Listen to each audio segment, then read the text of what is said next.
John Elia का नाम किसी ने सुना हो? बहुत बड़े शायर हुए हैं जी, सुना है? वो सैयद थे, उनका नाम था सैयद सिब्त अकबर नकवी। थोड़ी सी पटरी से उतर गए थे ये मौलवियों की नफरत की वजह से ना। आपको बात सुना रहा था जॉन एलिया की, वो पटरी से हट गए थोड़ा सा, समझ आई कि नहीं? तो ना वो इस्लाम के ठेकेदार को कहने लगे, मौलाना इस्लाम हमारे घर का मसला है, आपको क्या मसला है? कहा देखो गौर करो, पुराने दौर में जो खवातीन होती थी वो अपने दुपट्टे के साथ, अगर कोई दिरम दिनार होता ना अपने दुपट्टे के साथ, या पैसा मिल जाता सिक्का दुपट्टे के साथ, उसमें ना गिरा लगा देती थी, करती थी ना ऐसा। तो जॉन एलिया ने कहा कि तुम अगर उस दौर में होते मेरे साथ और मैं जाता घर में सैयदा फातिमा ज़हरा या हजरत आयशा सिद्दीका बैठी होती और मैं दुपट्टे की गिरा खोलता और उस से दिरम निकाल लेता और खा पी जाता, मुझे को पूछने वाला था? कहा जी नहीं।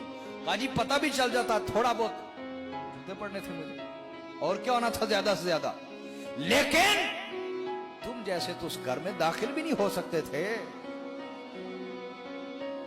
अभी भी तुम फर्क नहीं समझे हम में और तुम में?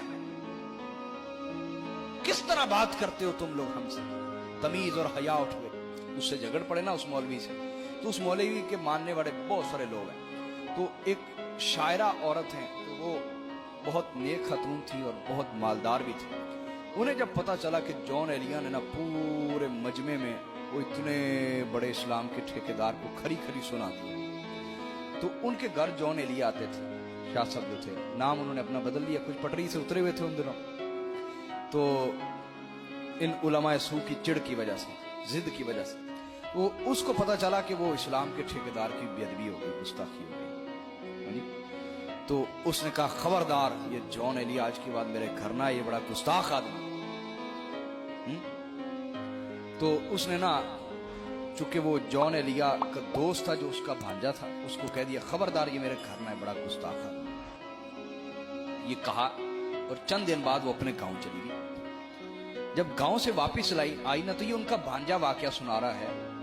कहता कि मेरी खाला ने मुझे कहा फौरी मेरे पास पहुंचो। खैर हो, फौरी पहुंचो मेरे पास।